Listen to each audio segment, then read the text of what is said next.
Okay, having a look at similar triangles. Now we have our similarity test, just like we had our congruency tests or our coded reasons we could use for that. For similar triangles, they're similar, obviously, but there is a little bit of a difference. So we still have the RHS, we still have the SAS, we still have the SSS, but instead of our AAS, we can have AAA because we don't need to know that they're the same size. We only need to know that the angles are the same. And when we're looking at the S factor, in there, we're looking at the scale factor. So it's not just that they're the same, we're looking at the scale factor is the same for each of the sets of sides.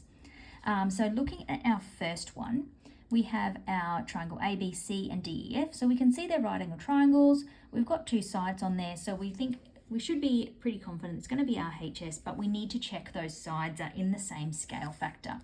So if you're not sure which ones match up, I always go look for the biggest one on the one triangle and the biggest on the other. So the biggest one on this one is 8 and the biggest on that one is 4. So our scale factor for BC over EF is going to be 8 over 4, which is 2. Then we just want to check that our scale factor is the same for our other two sets of sides. So for AC over DF, we would have 6 over 3, which is 2. So that means we've got our two sets of scale factors. It's the hypotenuse and the side, so we can have the RHS. When we say similar, we don't use obviously the congruency symbols, so we would have triangle ABC is similar, and we use a little curvy line, and then it will be DEF for that, and our triangle symbol in front. Looking at the next set, we have one angle. So straight away, we'd be looking at our SAS. So the number of angles there can also direct us to our similarity test. Now, we obviously want to check the scale factor for those two sets of sides. So again, we've got our biggest one is 12 on that one, biggest one is 4 there. So our scale factor and we've got GH over KJ or JK is going to be 12 over 4, which is 3. Now we're just going to check it for the other one. So we've got HI over KL is 9 over 3, which gives us 3. So our scale factor is the same.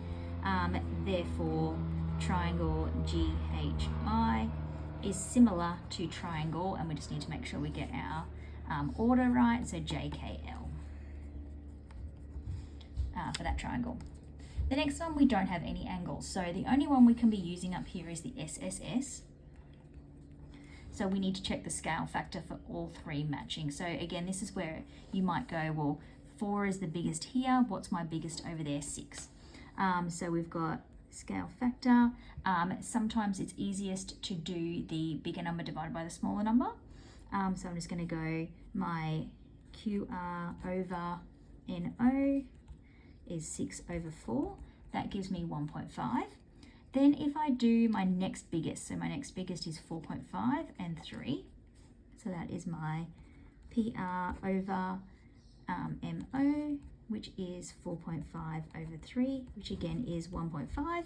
And then my last one is PQ over MN, which is 3 on 2, which again is 1.5. So our scale factors all match up, so we can use our SSS, and then we can write our similarity statement that triangle MNO is similar to triangle, and then we just need to get it in the same order. So MNO goes the 2, so the smallest, then the biggest. So smallest, then biggest would be PQR.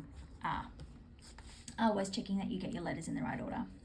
Now our last one, we've got a little bit of a trick here. So we have the numbers, but obviously we can't compare scale factor if we don't have another set of sides to compare. But what we do know is we've got 2 sets of matching angles there. So these two are the same as each other. These are the same as each other. So that tells us they're isosceles triangles. So we could even put in that these sides are going to be equal length there. Not that that's any help, but just a side note. If we know 2 of the angles in a triangle, we obviously can find out the third. If those 2 are the same, then the third must be the same as well. So it's going to be angle, angle, angle.